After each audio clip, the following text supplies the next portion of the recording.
Mana xotin, bugungi foydadan $300. Senga, ha $300 bo'lsa? Ha, birinchi xotiningizga.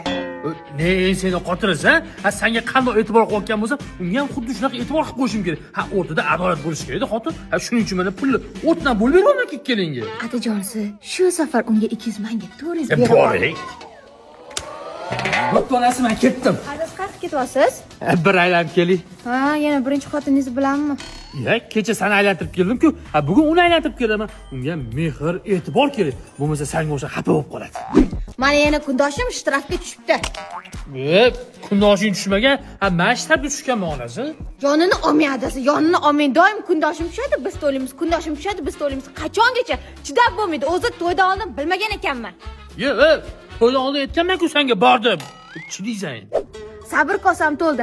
Erim senga pullarni bersa, mehrlarni bersa, sen oilamiz buzilishiga sababchi bo'lyapsan. Nima faqat chaqiryapsan? Meni bo'sh qolmayapsan ikkala. Men birinchi xotiningiz bilan gaplashyapman. Sen mana shu yomon ko'rgan kundoshing aslida sen bilan tanishishimizga sababchi bo'lgan. Chunki sen oldingi shu mashina haydab borganman deb. Xotin, bir gap unutmang.